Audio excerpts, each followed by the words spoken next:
大家来到我们天赐金曲冲刺阶段的第2期，这也是我们本季最后的蓄力阶段了。当然，我们本期也加入了新的音乐合伙人，让我们欢迎孟佳。大家好。快说破以后最赤裸，事后爱不爱我，理不理我，关系这结果。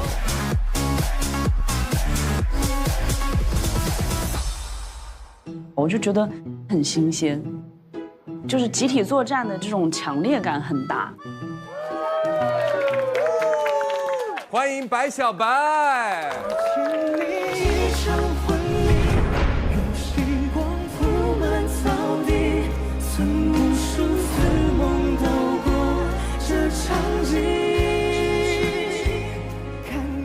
这次来天赐的声音跟上一次不一样，我们的对手更加强大，对我心理压力也挺大的。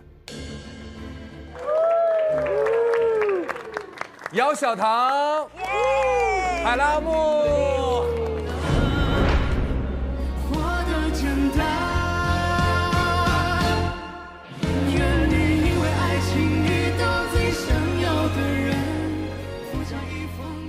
我觉得会有一种熟悉的感觉吧。看到舞台的时候，还是会有一种小兴奋。我觉得这一年有一些成长，然后希望可以把歌曲完成得更好。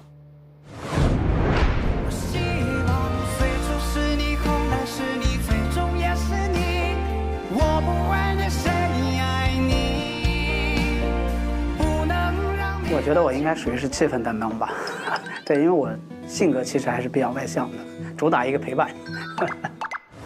首先，让我们欢迎本期的2位队长：吉克隽逸、戴佩妮。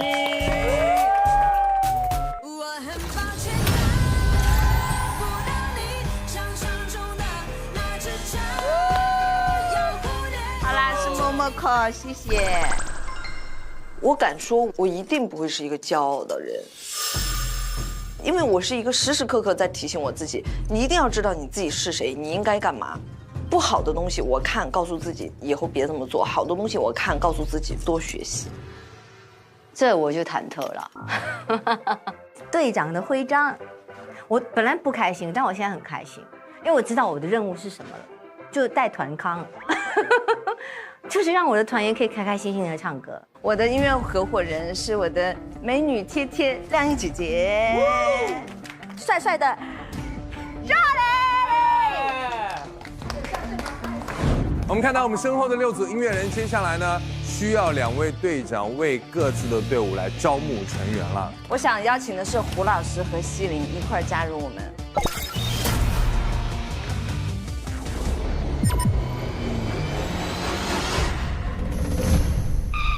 玉成，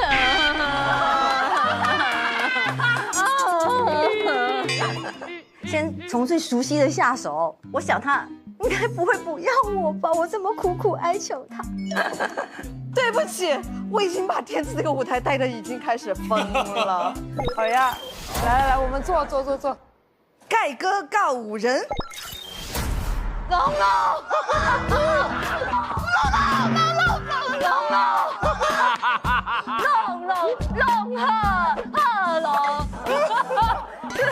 什么招式？我相信王鹤野现在已经有他的判断了。汪苏泷真是甩锅达人呢。龙哥刚刚的眼神也已经告诉我了，就是我们就来到这儿吧，就都听他的。开心。但是我的心在你那。我终于真的为你放开手。谢谢陈让，谢谢陈让。好，我邀请的是我阿木哥哥和沙滩，请你们加入我们。正合我意，子婷、白小白老师。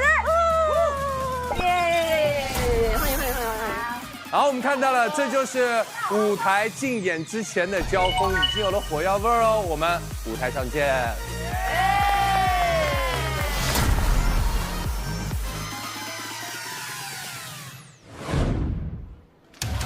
天赐健康瑰宝滋养院先生，欢迎收看浙江卫视大型励志音乐节目《天赐的声音》第4季。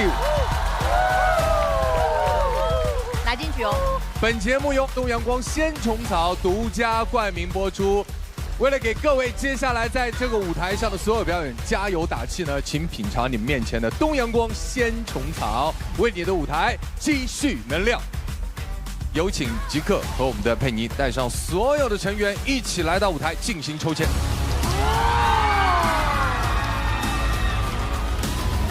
接下来我们一起来期待抽签时刻。在我们这个抽签台上呢，一共有2个我们的东阳光鲜虫草的礼盒，在这个礼盒里面分别有一个数字1，一个数字2。当你们抽到1的是率先出战，3、2、1。OK， 哎，牛的，正好是我们要的。即刻1，即刻进1。对，我带配2。我们组派出的第1组音乐合伙人是盖哥和告五人。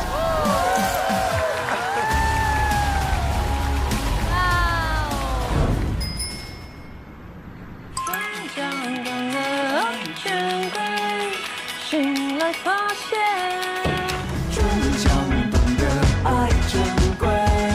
醒来发现，没人陪。因为我理解这首歌，我觉得像人的一些欲望，对，或者说今天我想找刺激，那个刺激就像法兰西的对。第一次吃的时候我就觉得哇，好好吃哦，热啊，甜啊，又炸，又爽。而且你尝完了之后，我是觉得你永远都会去找下一个更刺激的。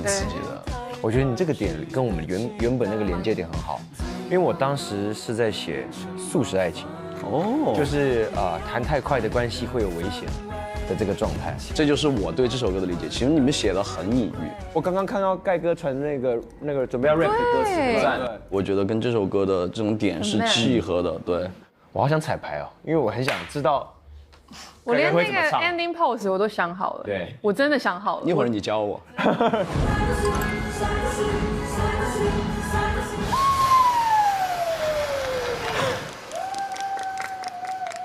我老婆知道我跟你们一起唱歌，她好开心。真的吗？对，我昨天还看你发朋友圈，她爆喜欢你们的。真的。谢谢。说我很有品味。哎呦，谢谢大嫂，真的。谢谢大这嫂。首歌我必须说，盖哥注入了新的生命。我觉得加入他的感觉会把这个歌提升到另外一个 vibe， 很像真的跟很多一起就是好朋友、好兄弟一起出去，很有 fun。对。让我觉得这个法兰西都是吃起来特别爽口。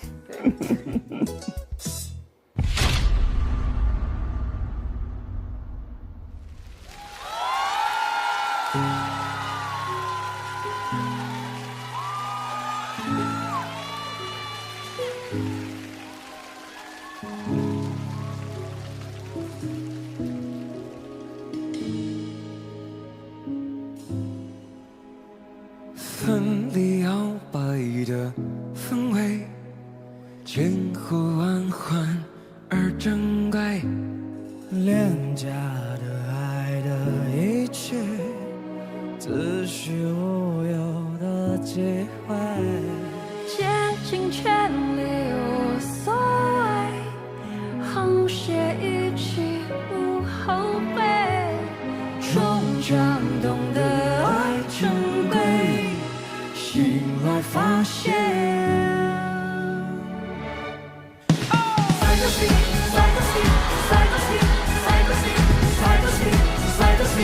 柠檬奇迹，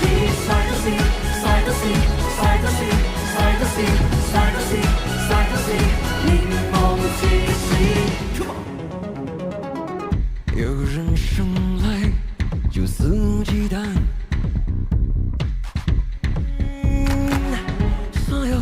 问候都成为挚爱。有人生来为一人而活，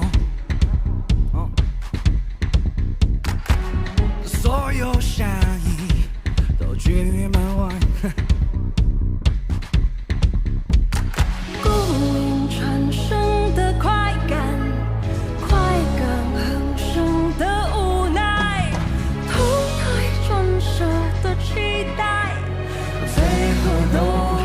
成麻烦。分离摇摆的氛围，千呼万唤而珍贵，廉价的爱的一切，子虚乌有的机会，竭尽全力无所谓，沆瀣一气不后悔，终将懂得爱珍贵，醒来发现没人陪。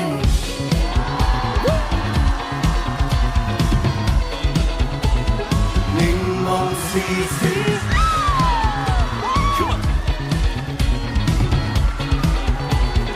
柠檬 CC， 如梦如幻，如幻如闪电，你的经历带上每场社会实验，一真一假，一念就的字眼，转头找安慰，可能是我预言。安静的轰鸣，持续的引擎，窗外的风景，我知道你很在意。无人起风，期待誓言变得真理，放弃或者逃避，只求我下个目的。共鸣产生的快感，快感横生的无奈，投胎转世的期待，最后都变成麻烦呀。分离摇摆的氛围，千呼万唤而珍贵，廉价的爱的一切，子虚乌有的机会，竭尽全力无所谓，沆瀣一气无后悔，终将懂得爱珍贵，醒来发现。这是告五人，这是告人，叶子的声音。现在在哪？不管在哪里，手都借给我。Before two, before two, three, four。分离摇摆的氛围，千呼万唤而珍贵，廉价的爱的一切，子虚乌有的机会，竭尽全力无所谓，沆瀣一气无后悔，终将懂得爱珍贵，醒来发现柠檬气息。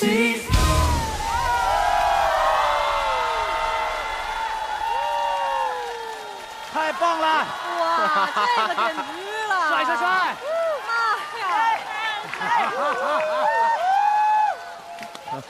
厉害厉害！哎呀嗨呀嗨呀，好嗨呀！你们说不站起来吗？没站组。哎呀，哇，刚才那个演出的氛围真的非常有音乐节的感觉了，而且你知道吗，盖，你加入这个告五人，好像让我觉得告五人应该是有4个人的。哎，没错，盖五人，盖五人。今天这个限定团很特别，因为这首歌是来自告五人。对，我们的法兰西多士。是法兰西多士，很多茶餐厅大家都有点过。哎，为什么会有这样子一个视角呢？因为法兰西多士是比较稍微重口味的一点的食物嘛。哦，跟我们形容一下，就像甜甜的。对，然后太甜了，就像速食爱情。我吃多了不好。告五人里面其实很多歌都跟吃有关的，像这个西多士，还有哈密瓜。对，哈密瓜，哈密瓜，你看这个哈密瓜就在这个鼓上面啊。因为我们是一个很爱吃的乐团，吃就是生活嘛，生活里面的一种，所以因为那是每天在做的日常，所以想把这种日常融合歌曲，是我们自己的兴趣之一啊。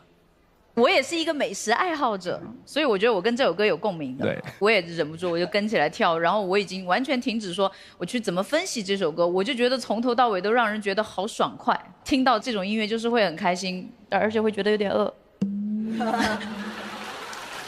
看到告五人唱自己的歌，真的超级的自在，而且这也是我们非常想看到的。你们在天赐留下了这个舞台，你们在舞台上非常的自然。每一个设计，特别是我们的鼓手，他在中间的部分，哇，那个太帅了。有人生来为一人而活。在唱这样的歌曲当中，要加入一个人真的是很难的，但是我觉得盖厉害就在这里了，他就真的非常非常的顺。刚刚那个西林说了，今天这个组合叫盖五人，太赞了。就真的是浑然天成的一个表演啊！告五人是这2年应该算是最火的乐队了，然后我就在想为什么？我觉得今天听犬青唱歌，我知道了，就是他们真的有一个很好的创作之外，然后他们的女主唱实在是太抓人了，那个声音非常非常的好听。然后我觉得盖哥在里面好适合，我觉得他好像一个穿针引线，他串起了整场的表演。而且盖哥的声部在里面就刚好补足了。对对。今天盖的演唱，我第一次听到你这么唱。哪种老师？你比较丝滑，然后比较性感。性感。而且我觉得刚才龙龙讲的一句特好，你真的起到那种穿针引线，特别舒服。谢谢你们。谢谢老师，谢谢。大家所有人都在说犬青的声音，其实我要讲，云安的声音非常之重要。他的声音第一句出来就会告诉你，这是告五人的场子。然后有一个编曲的部分我特别喜欢，就是你们3个在前面的时候，忽然的那个转调，就好像我是一个站在 party 之外的人，然后那个转调就好像一把你推进那个 party， 完全的融入进去，然后这个感受是非常直接的。告五人这是第4首歌，这首歌是我最喜欢的，谢谢。谢谢。我们全新的限定团盖五人现场的表演，就像我们的新专辑一样，带我飞，带每个人飞，谢谢。谢谢。接下来压力来到了我们的佩妮这边，派出我们谁？龙龙汪苏泷的创作，然后加上贺爷一起带来的《我想念》。贺爷，我每次看你的舞台，我会挺感动的，而且我看到你身上就是很青春，所以我想跟你唱一些可能跟青春有关的歌。因为我知道龙哥你本身也是制作人嘛，我会去科普一些你作为制作人的一些歌曲，或者说你给别人写过的。确实。那我其实有关注一首叫做《我想念》。哇，你好厉害！我想念那个不下雪的冬天。这首歌其实是一个 OST， 我自己很喜欢，然后包括可能我的歌迷朋友们也很喜欢。在这个舞台上，我拿出这首歌，我觉得是一个非常有仪式感的东西。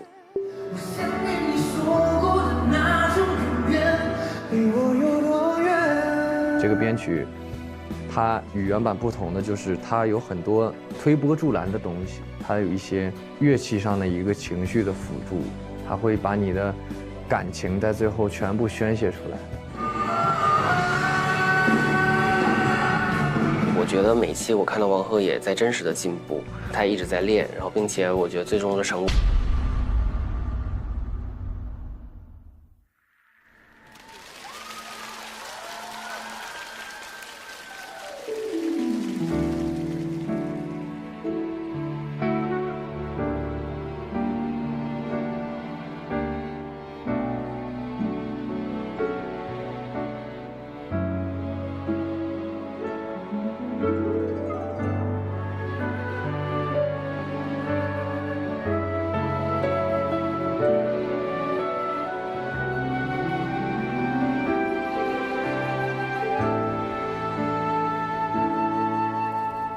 樱花覆盖地面，放映黑白默片。我终于懂了别人口中说的那种思念。凌晨过12点，熄灯的便利店，你的外套还留在我家的客厅里面。我想念那个不下雪的冬天，我想念你躲在我围巾里面，我想念我们取暖的咖啡店，想念你一切。我想念那个不太热的夏天，我想念两人牵着手的大街，我想念你说过的那种永远，离我有多远？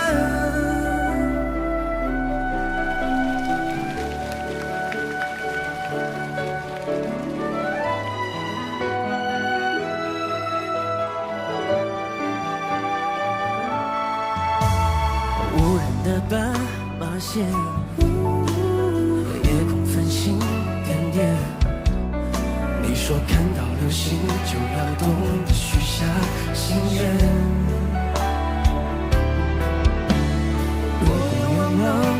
线，再看你任性一遍。亲爱的，你是唯一让我如此难以入眠。我想念那个不下雪的冬天，我想念你躲在我围巾里面，我想念我们去年的咖啡店，想念你一切。我想念那个不太热的夏天，我想念两人牵着手的大街，我想念你说过的那种永远，离我有多远？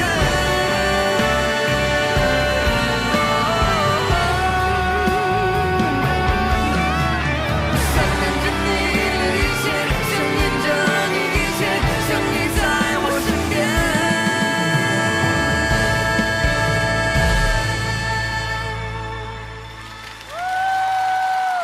我想念那个不下雪的冬天，我想念你躲在我围巾里面，我想念我们去年的咖啡店，想念你一切。我想念那个不太热的夏天，我想念两人牵着手的大街，我想念你说过的那种永远，离我有多远？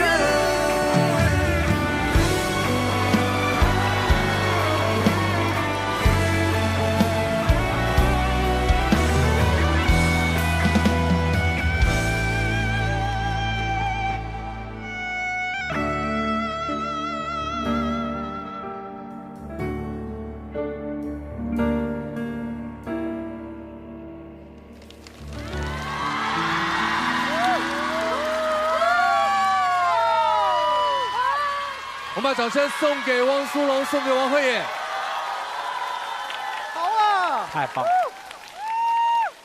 这是一首 OST 哦，是很早之前我写给金志文的，但是这首歌是我自己也很喜欢，然后我的歌迷朋友们也很喜欢，然后算是我们共同的一个心愿，所以很谢谢天赐，也很谢谢鹤野，有这个机会我可以站在这里把这首歌有一个属于自己的版本，希望大家喜欢，然后我自己还很开心的，我觉得他在我心里就不仅仅是一个歌手了，他就是在一个汪苏泷制作人的一个角度，他就是为我量身编的这首歌，因为我觉得这首歌太适合我了，非常的感谢龙哥。他们这个很像，就是一个人他在经历一段很苦的那种爱情故事，然后他的好兄弟在陪他一起经历。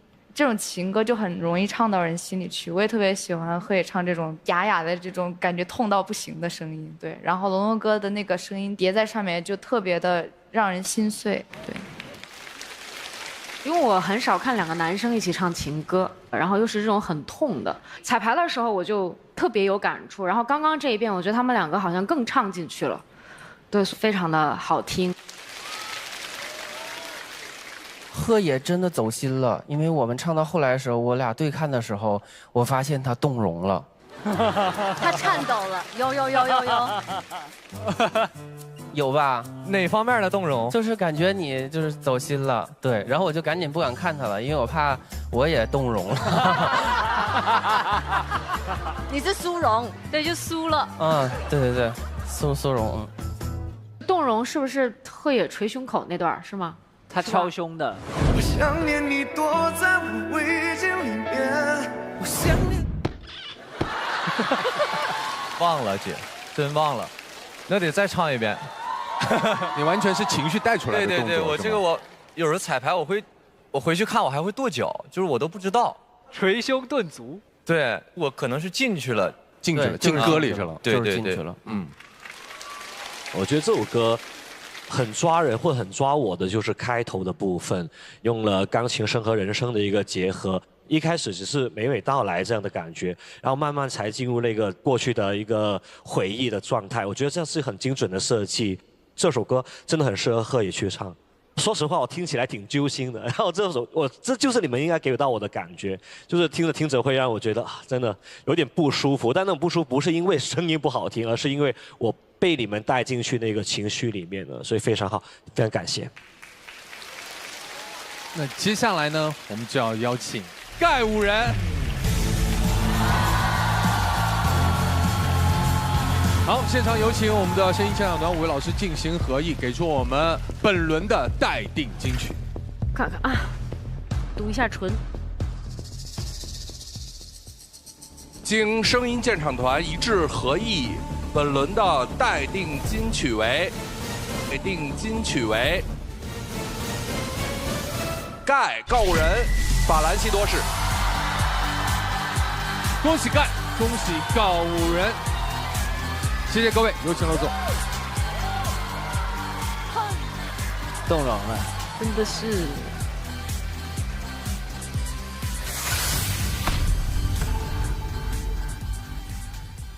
杰克军乐队呢，在第一组盖五人这个限定组合里面呢，顶住了第1轮的竞演，所以接下来要继续邀请佩妮派出你们的下一组音乐合伙人。那就派出我和赵磊吧。好，有请2位。光着我的脚丫子这首作品，其实有那种很欢快的、无拘无束的向往自由的感觉，也是戴佩妮的个人原创风格当中一首具备了积极力量和感染力的作品。我要光着我的脚丫子在街上漫步。我挺想问你的，为什么会取一个叫“光着我的脚丫子”的名字？因为我小时候跳舞嘛，所以我是拇指外翻，所以穿高跟鞋会特别不舒服。另外一个是我是扁平足，没有那个幅度。明白。等于就是说我的蹲，或者是我跳，或者是跑都会吃力。但因为我的个性可能比较拗，这一些条件不足的事情，我都想要去克服，然后让自己可以就完成更多的事情。我觉得好多人都有很多，不管是给予自己的不足，还是先天的不足，然后被这些所谓的不完美捆绑着。所以在这个歌除了讲很自由、很舒服的恋爱的感觉之外，主要更大的就是自己生活的自在很重要。希望这首歌还是能带给大家一个除去爱情之外的一些感受。对，我们就试试看，去台上找感觉。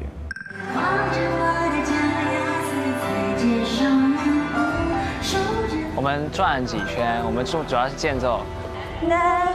哎，可是我左手好像很卡啊，我右手吧。有你，我觉得今天我们可以挑战类似一个像舞台剧的感觉，所以我们不管在舞美上，还有在动作上，都做了一些调整跟设计。我最期待的是大家在看这个舞台的时候，能够被我们所打动到，就可以。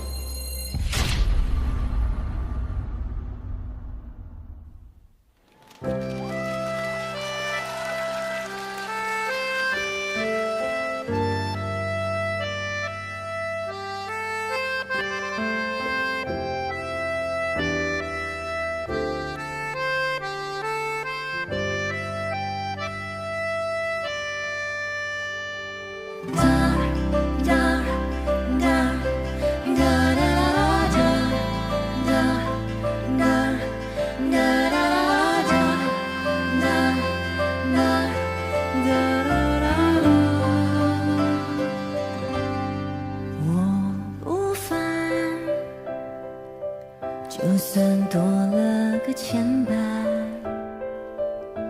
因为你给的很坦然，从不担心我要了怎么还。我早已不管，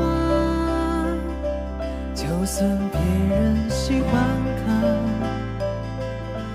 因为我过得很自然，从不怀疑我要的很简单。简单就是觉得冷的时候求个温暖，简单就是寂寞孤单时候有人陪的晚餐，然后两个人缓缓地踮起脚尖。我要光着我的脚丫子在街上漫步，守着恋爱的样子，一步又一步，左3圈的思路是右3圈的幸福。突然间我像小孩，很容易满足。我要踩着你的脚丫子，轻轻地跳舞，被你的爱的样子一幕又一幕，进一步是征服，退一步是守护，你让我看清楚这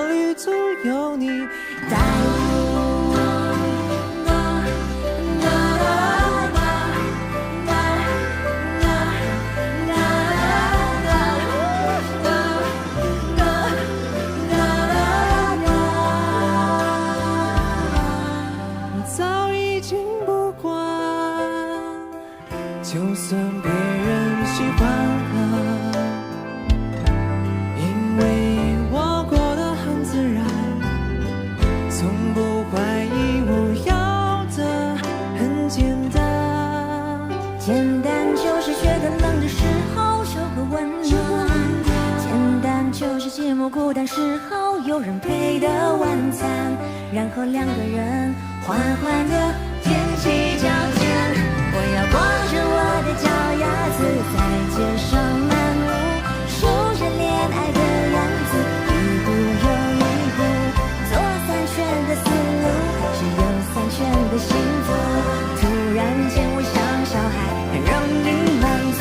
我要踩着你的脚丫子，紧紧地跳舞，被你疼爱的样子，一步又一步，进一步是征服，退一步是守护，能让我看清楚这旅途。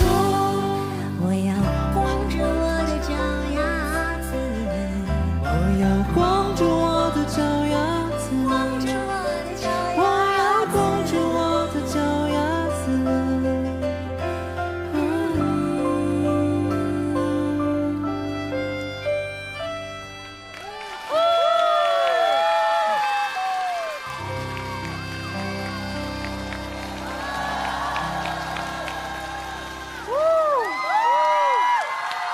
好甜啊，好甜啊！可以笑了，可以笑了，可以笑了。谢谢，也要谢谢我们乐队的老师，谢谢老师，辛苦了，辛苦了。谢谢。二位演唱的时候，特别手牵手的时候，有一种姐弟在这个沙滩边，还有星光点点的感觉。您客气了。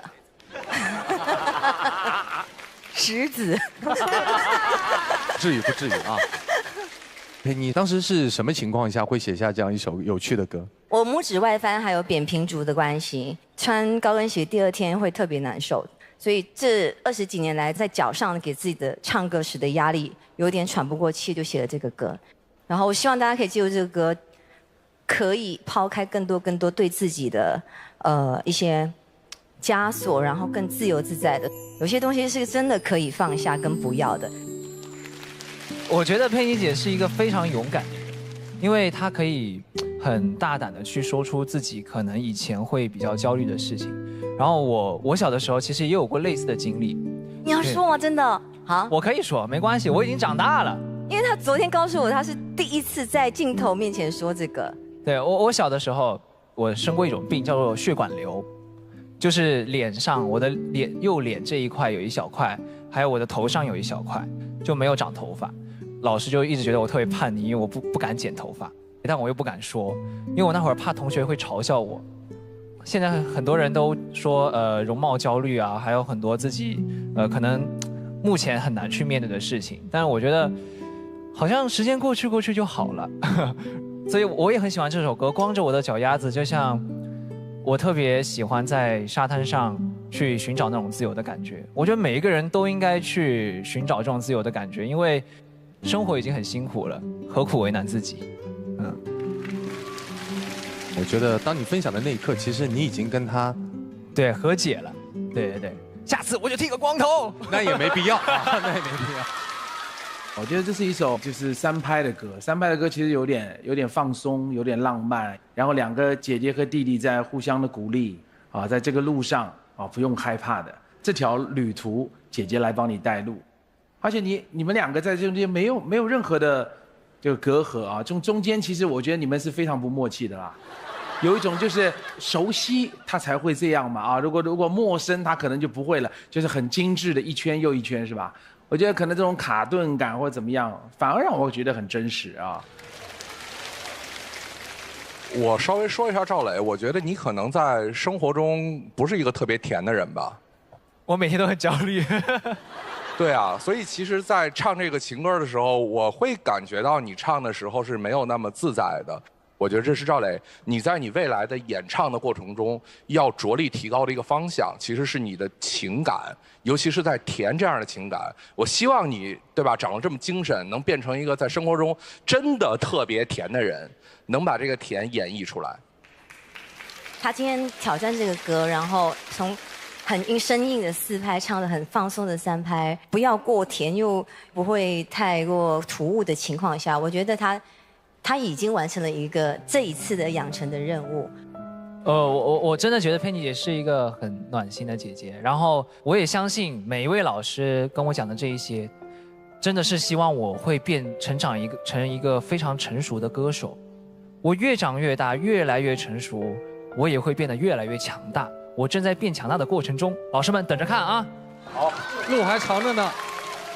来，我们把掌声送给2位哈，在这里继续邀请盖和告五人来到舞台，有请剑音团现场合艺。金声音现场团一致合艺，本轮的待定金曲是盖告五人法兰西多士。继续恭喜盖和告五人，谢谢各位，有请落座。恭喜！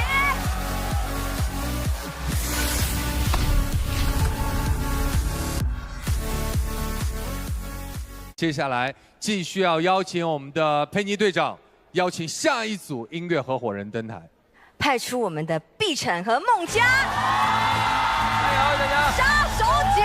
让我们掌声有请张碧晨、孟佳。你选到这个歌的时候，我当时一听，就是歌词方面虽然是有一点那种悲伤的，但他唱的其实还好。他是在一个很悲伤的东西，但他很有劲儿，就他很拧巴，其实我很倔强那种感觉。对，这首歌其实讲述了以前年代的女性就是无法自由婚姻嘛，像它中间有一句词就是从未相见，却牵住红线，比较直白的告诉大家说，当年是这样子的。其实我对于音乐舞台，我总觉得它不能太视觉，就因为它视觉它会分散我们现场的唱跟表演。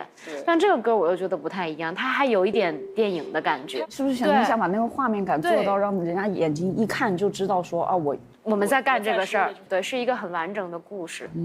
2个那个伴舞的小姐姐，你们一开始可能就是站在台上的舞蹈，它其实就是一个辅助的。我觉得这首歌它需要这样的辅助来让它更完整。老师，最后那一段吹拉弹唱外场得加大，你们只有最后一段，因为那个它会比较震撼。哎，你们一定要给我们前面不要大面光哦，前面我就要那种很红红的。他把所有的细节都想得很细，包括头簪啊、耳饰啊、颜色啊，他都给我表达得非常的清晰，算是我最省心的一个舞台了。歌里表达的这个东西，它已经过去，在我们现实生活中已经是被淘汰掉的，它不会让人有那么强的共鸣和代入感。所有能够帮助这首歌更好的极致表达的东西，我都想把它放到舞台上。对，每日鲜橙草，吃出年轻态，我们一起干杯吧！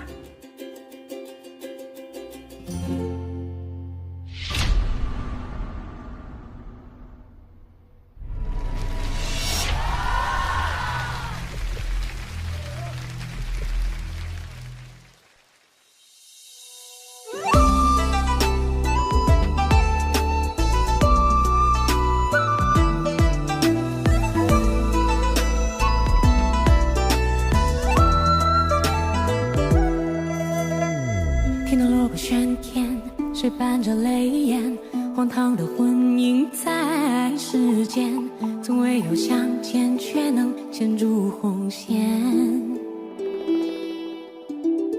世俗让人疯癫，句句话偏见，这一场婚事定义着贵贱，贪爱恨无边，让戏子成云烟。她锁红帐，面带浓妆，唢呐一声唱，明月光，这女子眉眼白高堂，100天地日月，200酒一忘，这一生归300红尘两。庭院大门锁上，杂乱的眼光，多仙人，这女子笑颜尽收场，余生洗了悲欢都无关，她眼中已无光。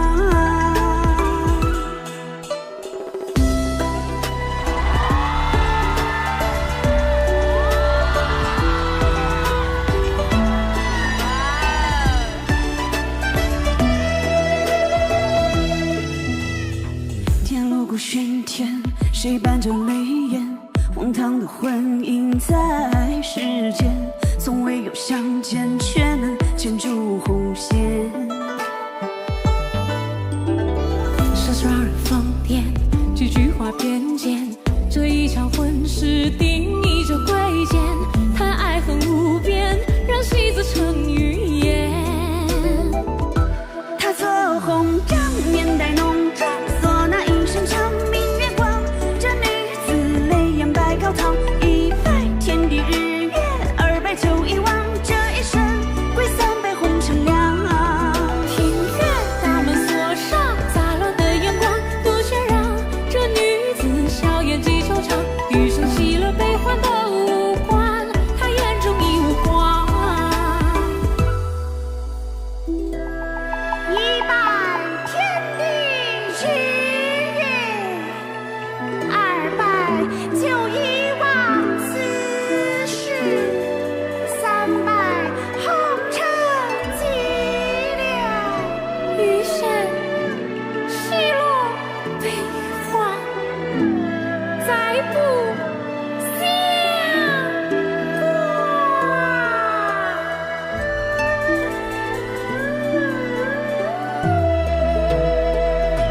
他所红帐，面带浓妆，唢呐一声唱明月光。这女子泪眼白高堂，一拜天地日月，二拜酒一汪，这一生归三杯红尘凉。庭院大门锁上，杂乱的眼光多喧嚷。这女子笑颜几惆怅，余生喜乐悲欢都无关，她眼中已无光。余生喜乐悲欢都无关，他眼中已无光。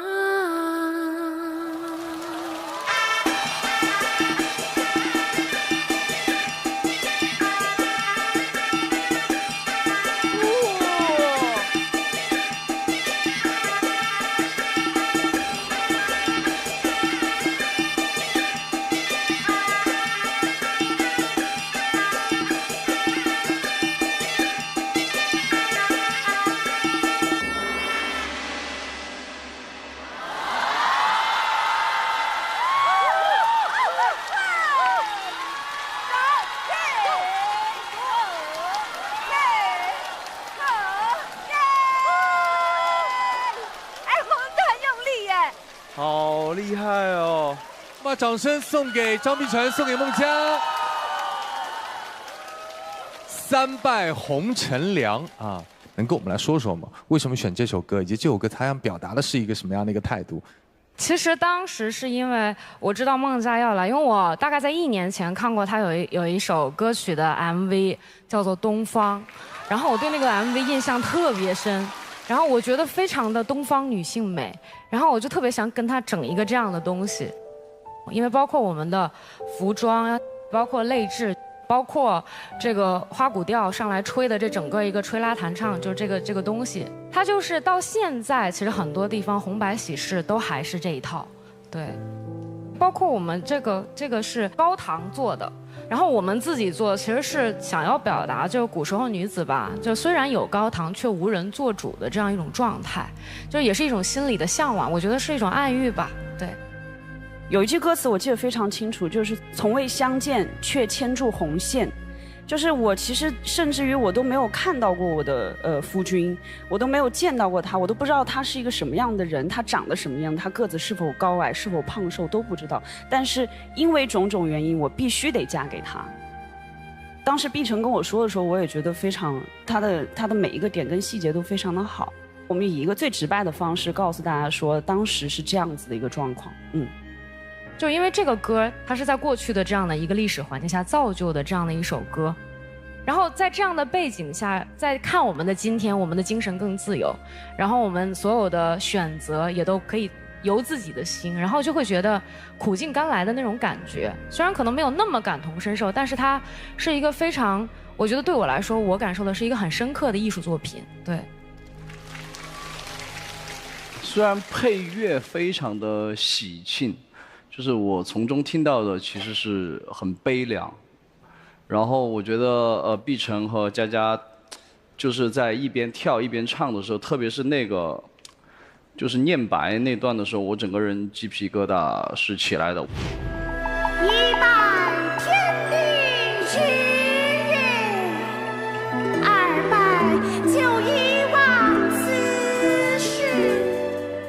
对，就是碧晨有请了一个老师，然后专门录了一段给我，就每天对。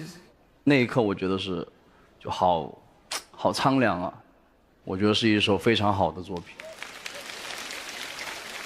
我觉得除了不能给自己做主的那一种无奈，然后应该还有很多的忐忑。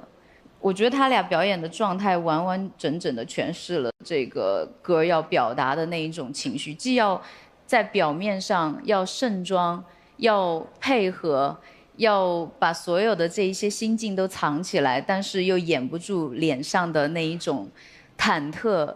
因为你面对了太多的未知，一天就能决定你整个下半辈子的重要的一天。非常喜欢这个作品，让我一直在回味，因为这个里面的细节实在太多了，就感觉好像看一个电影一样，有点像那个胭脂扣的感觉，就是在反抗封建的这种婚姻制度。然后最可怕，它有个细思极恐，就是最后一个戴婚纱，就是你反抗了那么久，最后还是从了，就是你无法去打破这个东西。这个作品是非常成功的。首先，这个作品比其他的可能光是唱的那样的作品要来难得多，因为这里面的舞台调度、动线是非常复杂的。两个人先走到哪儿，后走到哪儿，而且两个人要齐，这个其实做到就已经是不容易的了。而且两个人今天跳的都非常的好，而且演绎的也非常成功。此刻，我们要邀请盖和高人来到舞台。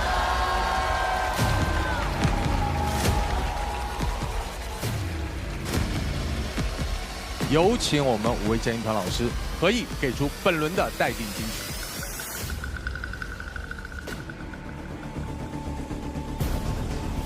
有请代表。本轮的待定金曲是由张碧晨、孟佳带来的《三拜红山凉》。恭喜张碧晨，恭喜孟佳。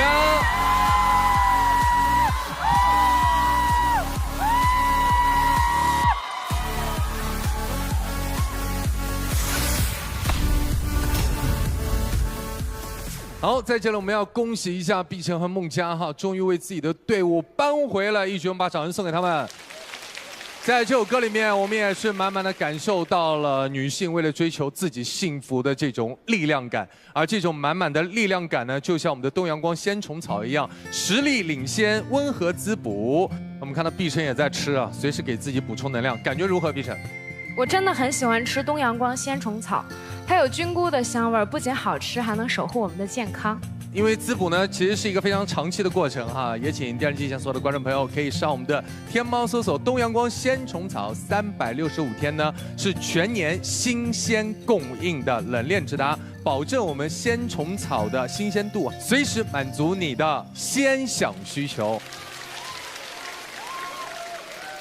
奇克俊逸，接下来下一组你们要派出的音乐合伙人是？音乐合伙人是再等下去都要潇洒不起来的潇洒小姐。让我们欢迎奇克俊逸、张靓颖。哎呀，终于到了！这一期要唱潇洒小姐，你选这歌手我就选得很棒，还是比较符合我们俩的语感的，可以潇洒一把。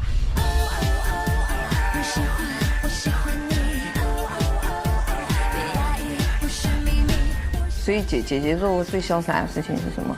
最潇洒的事情不都在网上吗？哇，精彩！上一期打了个通关，潇洒吗？很潇洒，拉满。我觉得每一个女生都可以潇洒的面对自己，面对这个环境。人生不一定要赢，但一定要潇洒。潇洒小姐这首作品呢，其实它对于演唱乃至于台风上的这种律动感的要求，其实都是十分细致的。很期待张靓颖和吉克隽逸这两位本身在唱跳方面也一直都有涉猎的女歌手，能不能碰撞出不一样的花火？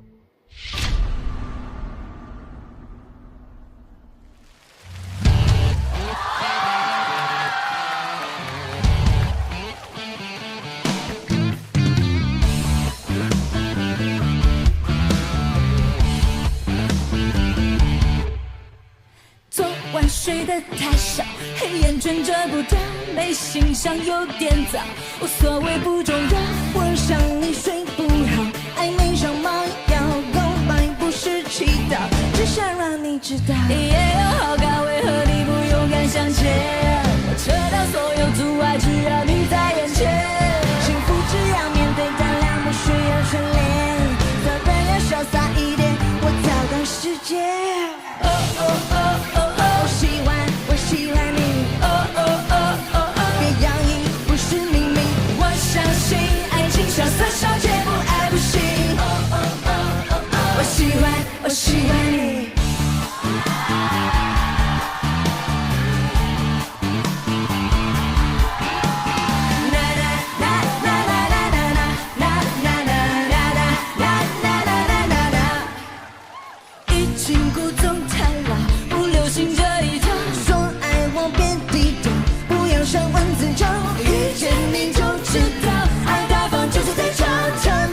不计较，我出去会介绍。你也有好感，为何你不勇敢向前？我撤掉所有阻碍，就让你在眼前。幸福只要面对胆量，不需要训练。做人要潇洒一点，我跳动世界。我喜欢你。别压抑，不是秘密。我相信爱情潇洒小姐不爱不行。我喜欢你 ，Everybody likes me. Everybody loves me. Everybody wants me. But I want you. 我喜欢你。别爱不是秘密，我相信爱情潇洒小姐不爱不行。哦哦哦哦哦，我喜欢你。我喜欢你，别压抑，不是秘密。我相信爱情潇洒小姐不爱不行。我喜欢你。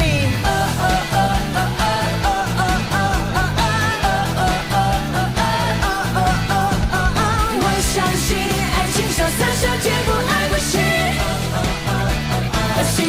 我喜欢你。啦啦啦啦啦啦啦啦啦。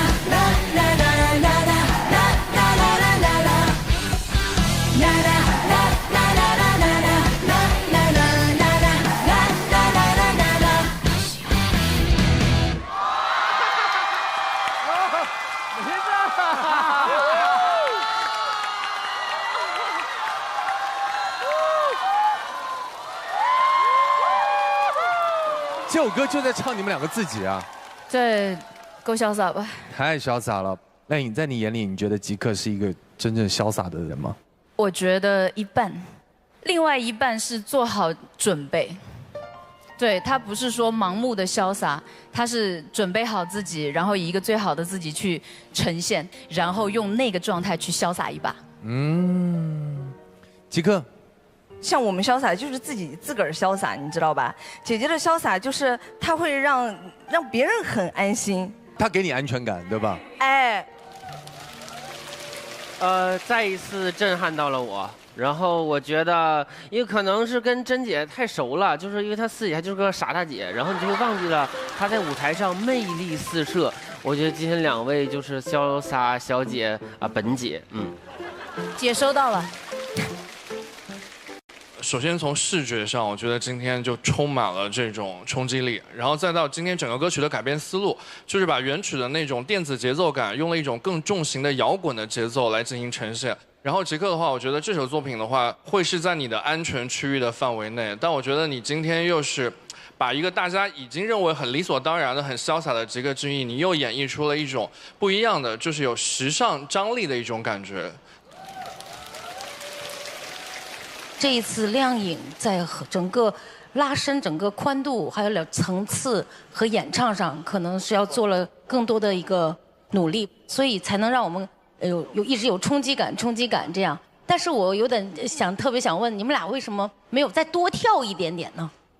我越来越喜欢比较自在的感觉了，就是自在的表达出来。因为我听到姐姐这个编曲，包括我们在这说的时候，我觉得没有必要，好像大家觉得这个节奏歌啊，他就应该唱跳。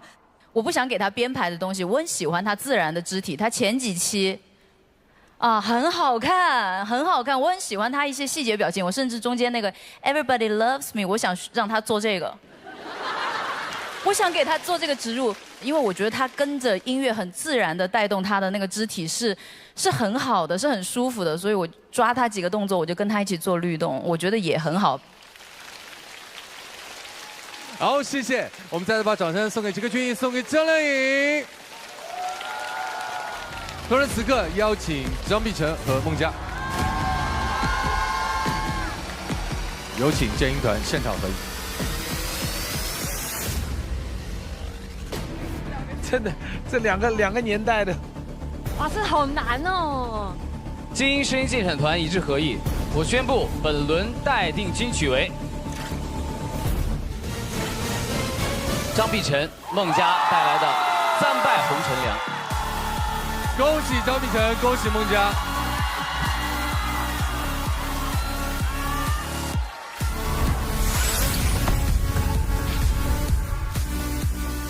接下来要邀请吉克隽逸继续派出下一组音乐合伙人。我们下一组是海来、阿木和小唐。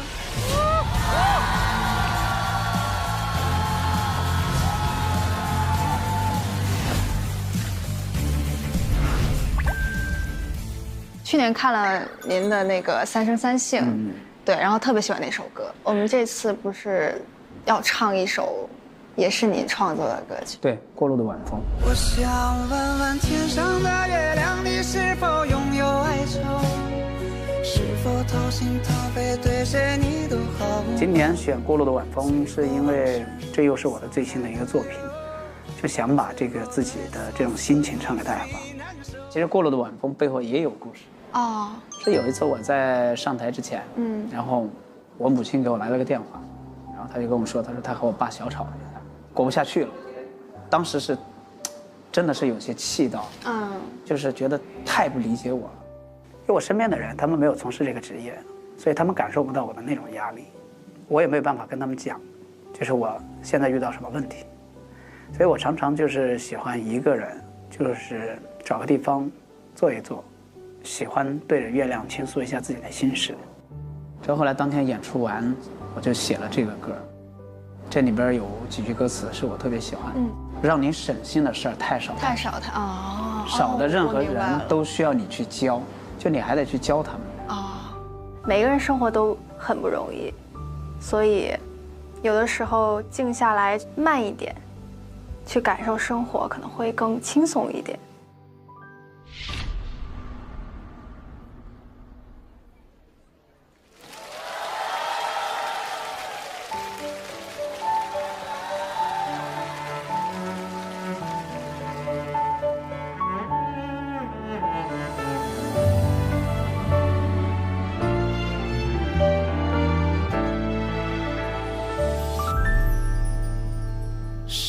觉得世界好小好小，小的连个信任的人都不好找，敌人装着朋友的微笑，你从来都不曾被真心需要，让人省心的事太少太少，少的人和事都需要你用心教，没人懂你来路不明的烦躁，没人过问由来已久的寂寥。我想问问天上的月亮，你是否拥有哀愁？是否掏心掏肺对谁你都毫无保留？最后往事如沧海难留，最后对错似覆水难收。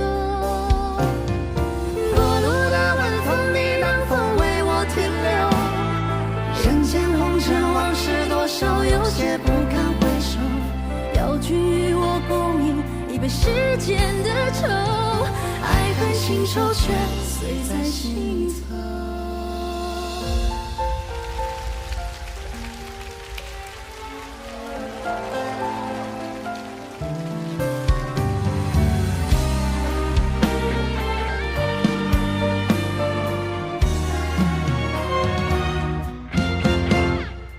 时而界好小好小，小的连个信任的人都不好找，敌人装着朋友的微笑，你从来都不曾被真心需要，让人伤心的事太少太少，少的人何时都需要你用心交，没人懂你来路不明的烦躁，没人过问由来已久的寂寥。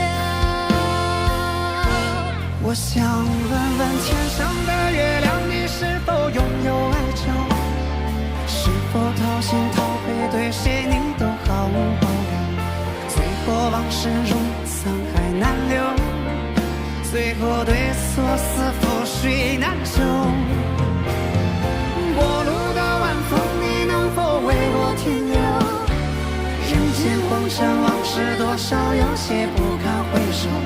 邀君与我共饮一杯世间的愁，爱恨情仇全醉在心头。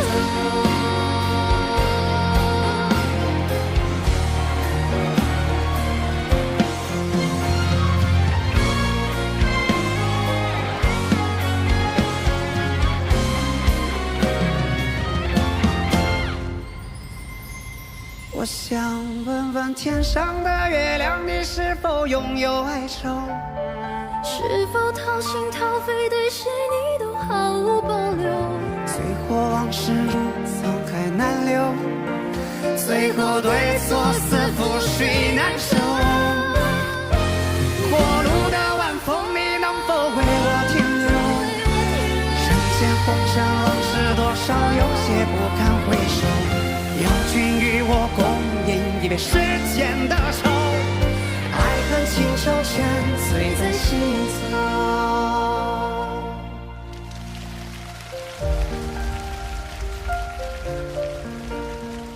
爱恨情仇全醉在心头。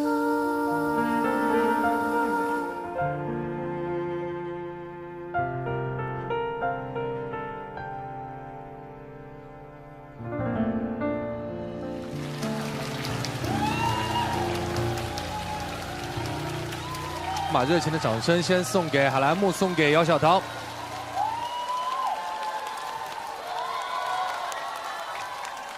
我在创作这首歌之前，其实有些迷茫和困惑，有些 emo。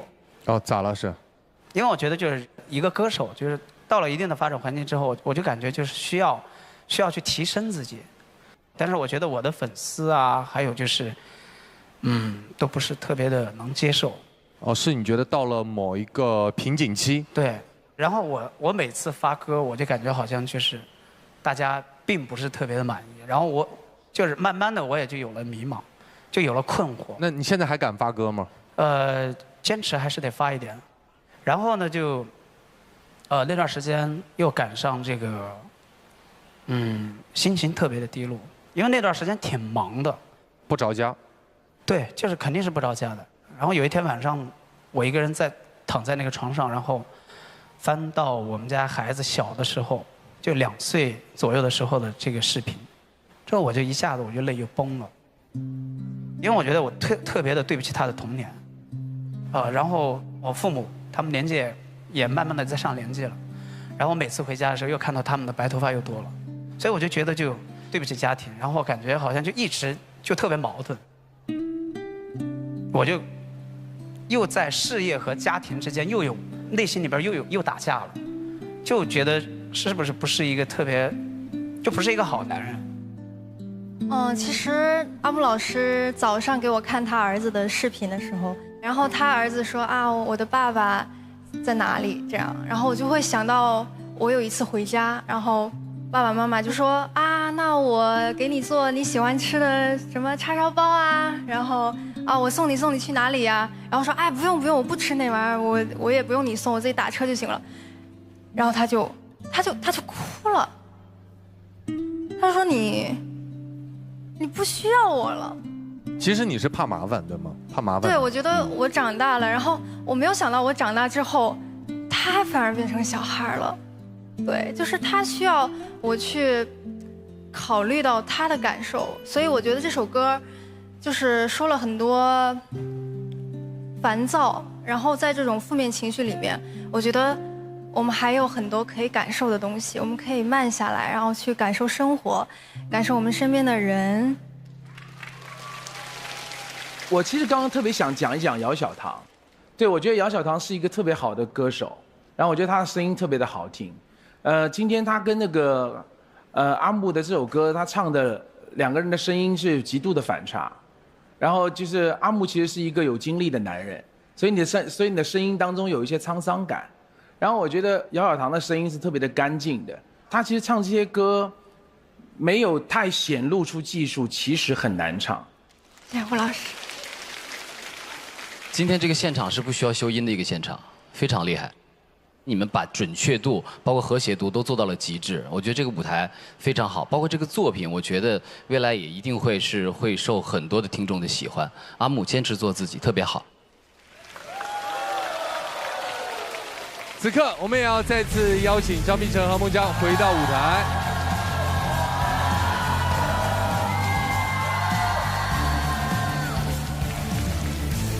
邀请我们现役团各位老师现场合一，评出本轮的待定金曲。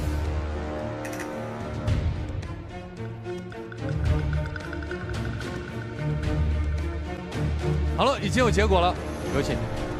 本轮的待定金曲为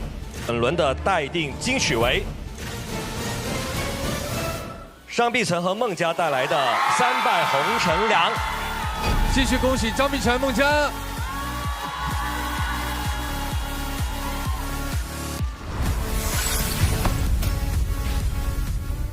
齐克勋，接下来你们应该只有最后一组音乐人了吧？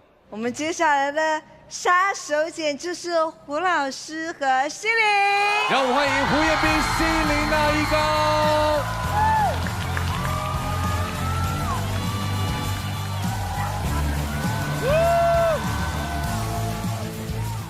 负重1万斤长大，其实这个作品本身是一个很沉重的作品。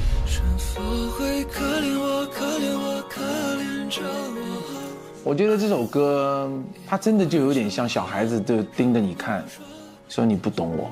对，这里面很大一部分也是讲就是童年创伤的。我觉得它是一个非常沉重，然后但是又很有力量的歌。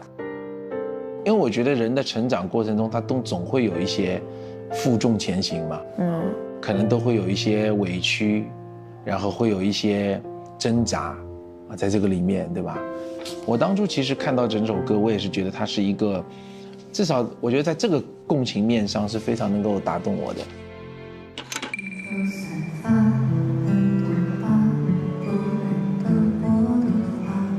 我在这个角色里面，可能就是去扮演那个小孩子本身委屈的那个感觉。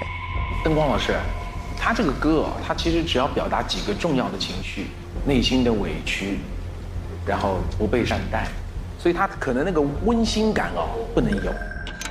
我的意思是，开始时候就往上，然后后来往下降，反过来。对，他其实是越来越往下压的。对，我觉得我做什么都是因为这首歌的情绪。就其实这首歌怎么样去能够让所有人相信你唱的每一个字都是真的，我觉得这是最难的。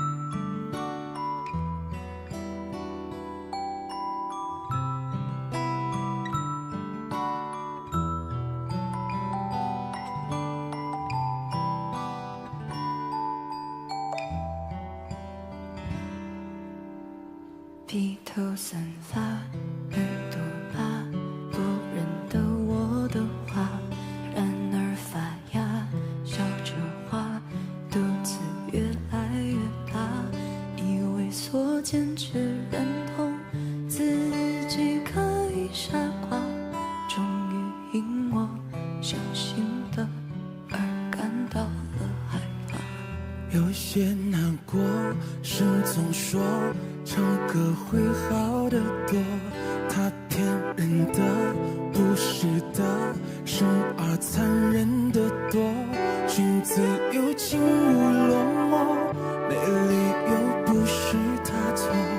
喉咙里结对世界爱着在意的又是呢？如果会怜悯我，又何必抓住我？鬼扯原谅恶魔，要碎呀胆怯和落寞，怎么不问问我？人类呀故意的，为什么不偏不倚选中我一个？是否会摔碎我，摔碎我，摔碎着我？是否会可怜我，可怜我，可怜着我？一会儿就好，让我懦弱，悄悄懦弱，好不容易钻破蛋壳，却看见更黑暗的家伙。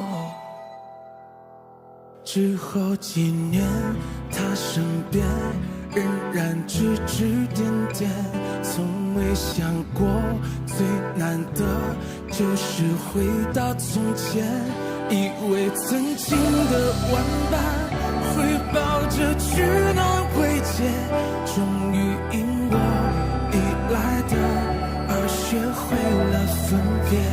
还是难过，神又说唱歌会好得多，他骗人的，不是的，我已经长大了，将开开世界的花，你叫我怎么让它，是不是要对着你跪下？如果会怜悯我，又何必抓住我？跪着原谅了我，要碎呀胆怯和落寞。如果会怜悯我，又何必抓住我？跪着原谅了我，要碎呀胆怯和落寞。怎么不问问我？人类啊故意的，为什么不偏不倚选中我一个？为什么不偏不倚选中我一个？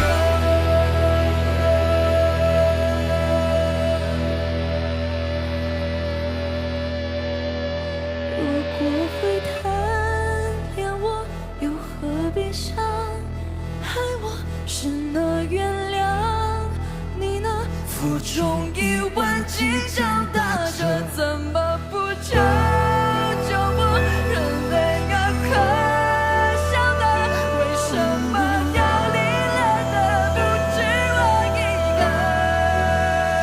是否会拽着我，掐着我，撕破着我？拽着我，掐着我，撕破着我。会勒着我，咬着我，扯乱着我？勒着我，咬着我，扯一会儿就好，让我躲躲，悄悄躲躲，真的有在很怀疑的，也许世界并不放一个。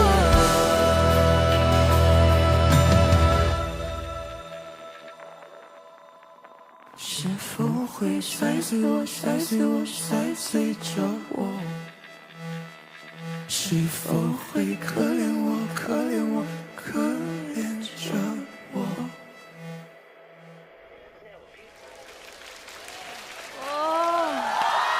哦，这歌太猛了，真好，鸡皮疙哦瘩。天哪，集体 emo。哇！我们把掌声送给胡彦斌，送给谢琳娜一高。通过我现在观察席琳的表情，我觉得她现在此刻还在那个歌的情绪当中哈。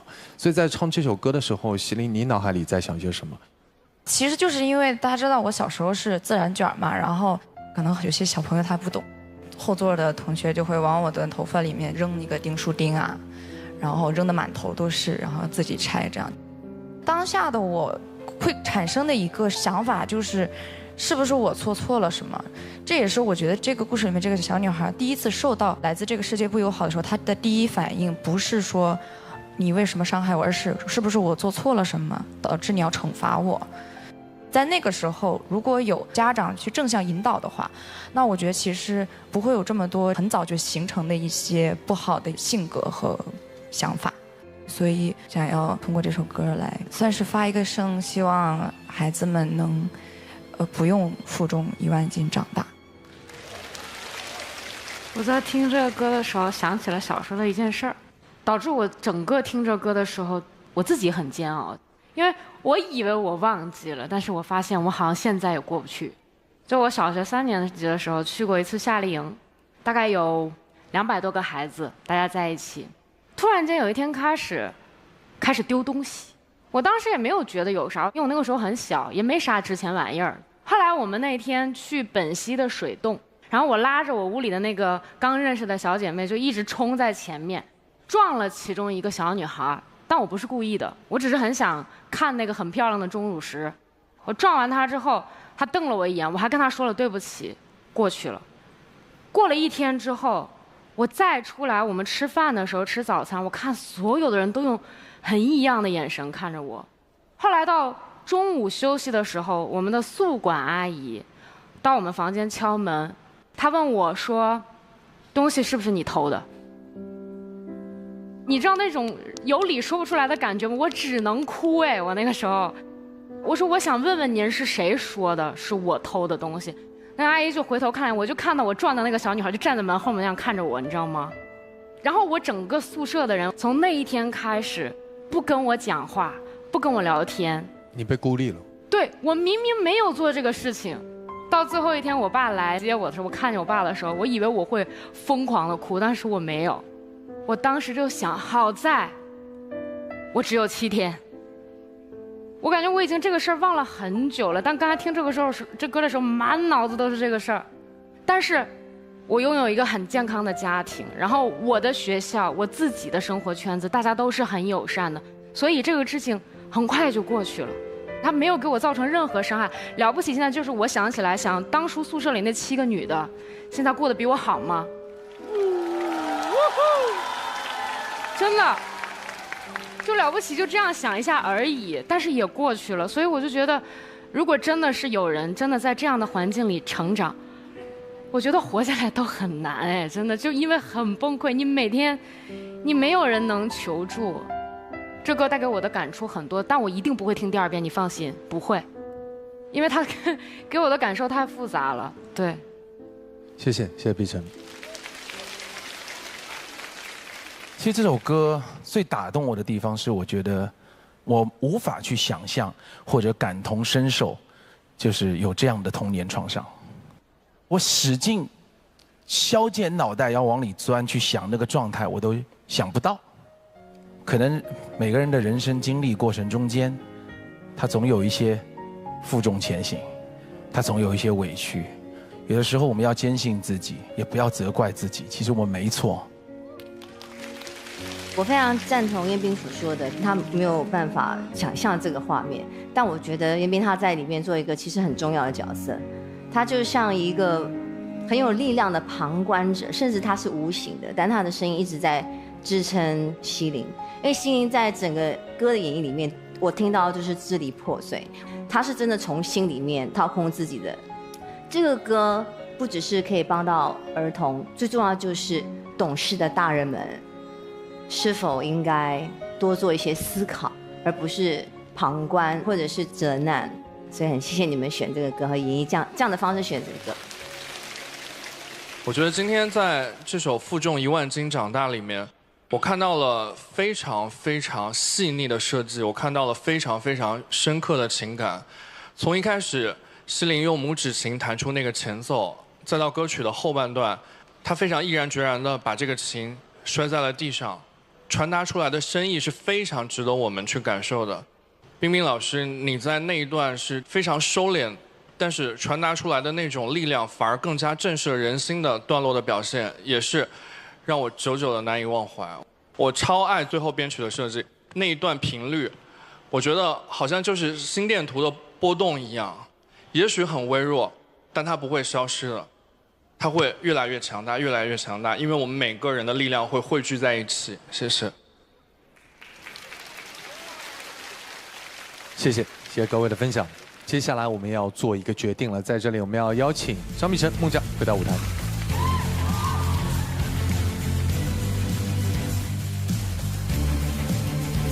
此刻有请本轮的待定金曲。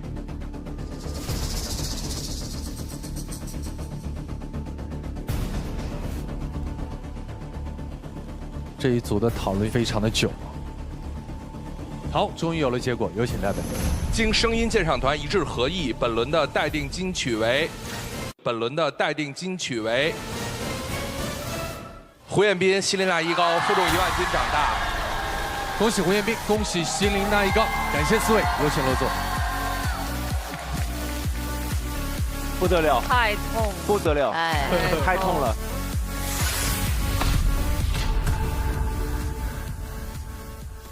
极歌决议的最后一组音乐人终于守住了，而即将迎来的也是我们佩妮队最后一组音乐合伙人，派出了我们张子宁跟白小白绝爱。让我们掌声有请张子宁、白小白。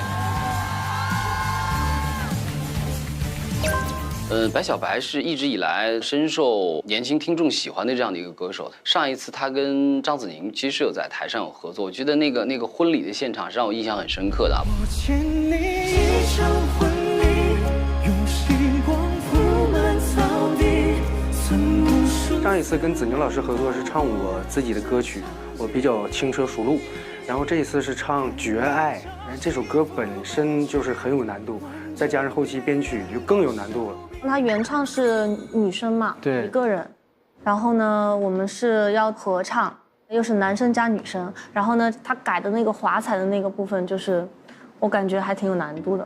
男生他唱女生的部分就会高。对，因为我听他发过来的这个后面好像还有一段是 rapper。哦，咱俩都是属于就是旋律性的那种。对。像这种可能说的这种比较少嘛。我是觉得就是那个说的那个部分不舒服，就把它改成旋律。行。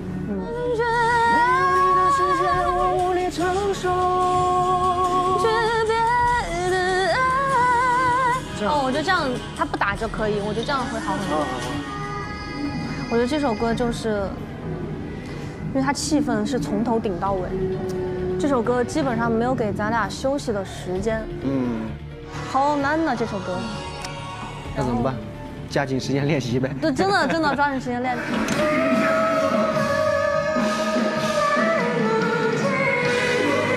呦，太难唱了这首歌，这比练歌房都累。我觉得就是这种歌，它肯定难度系数很高了，但是如果你真的把它完成好，其实也是很过瘾的。再来，多来两遍，多来两遍，时间点任务得来。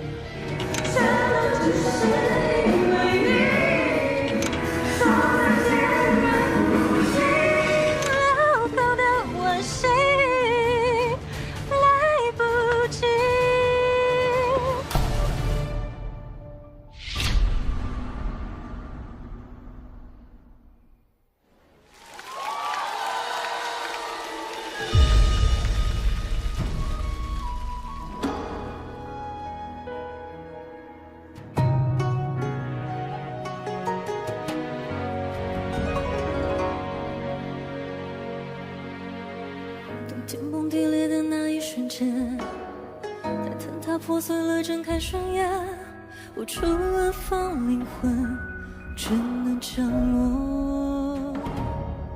若年会相接在天地之间，可山盟海誓演一场惊卷，没有你的世界，我无力承受。化成绝爱的罪恶，指针缠绕的温柔，化作一把锋利剑，刺伤了我。绝爱，模糊光影距离，连时间都暂停，全都只是因为你确定你是心中唯一，说再见来不及，开不了口的惋惜，来不及。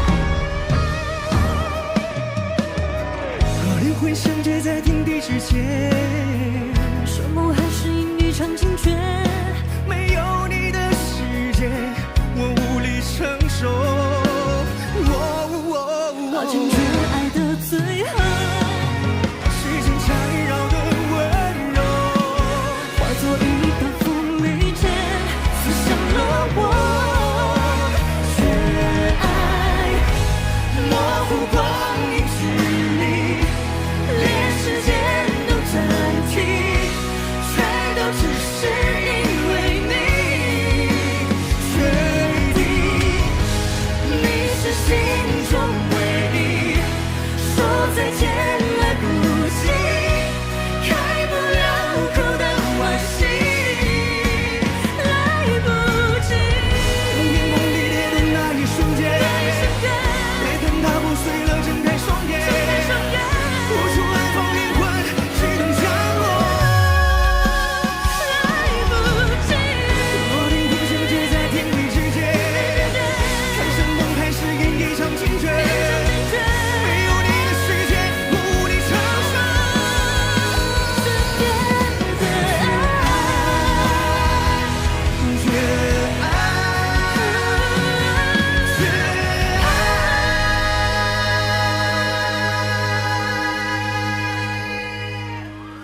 在天崩地裂的那一瞬间，当坍塌破碎了，睁开双眼，无处安放灵魂，只能降落。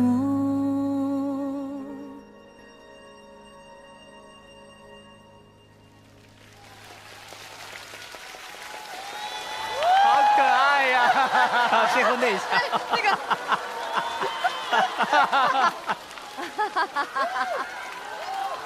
太好玩了，太逗了。但是他们声音都很好听，很好听。对，他俩都好会唱。子宁那部分特别难，反复在那个换声点来回跳那个身躯，然后他还要控制他的音色，这歌真的不好唱的。昨天晚上12点的时候，我唱完第一遍，我说这比练歌房要难，因为我在练歌房是举铁，然后在这儿唱完这一首歌，基本上也是就能达到那个效果，太挑战了。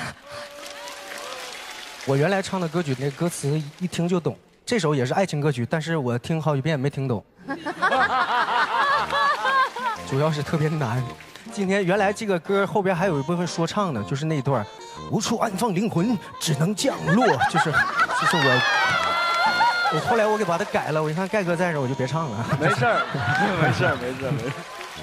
白小白好逗呀！我觉得今天两位唱的都很好，因为也是第一次看子宁这个样子，我觉得今天的唱的状态很对。其实最后那里我没看懂，最后白小白那个伸出的手就是一段 B E 的感情，是吧？你伸手了？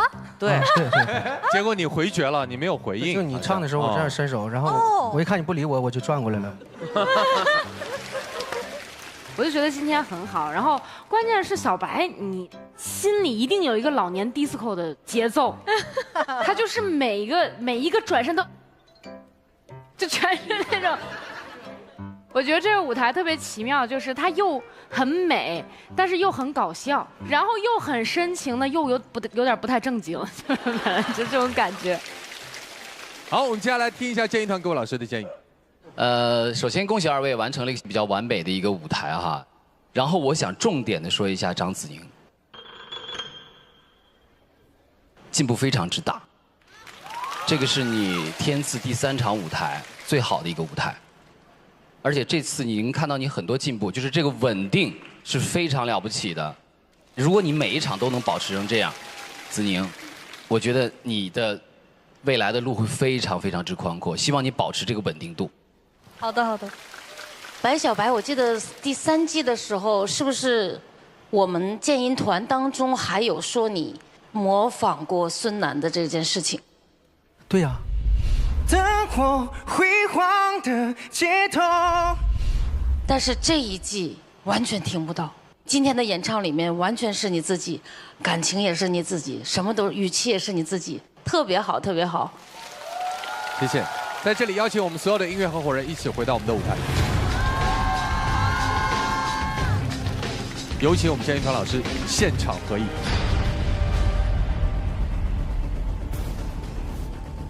知音声音鉴赏团一致合意，天赐的声音第4季第10期的推荐金曲是胡彦斌、心灵那一高带来的《负重1万斤长大》。接下来我们也要公布本期人气金曲，本期人气金曲获得者是张碧晨、孟佳3败洪承良。谢谢大家。本期的推荐金曲和人气金曲的获得者都将获得由东阳光鲜虫草送出的天赐礼盒，好虫草鲜着吃。感谢大家的收看，我们下周再见。这一生为3杯红尘凉。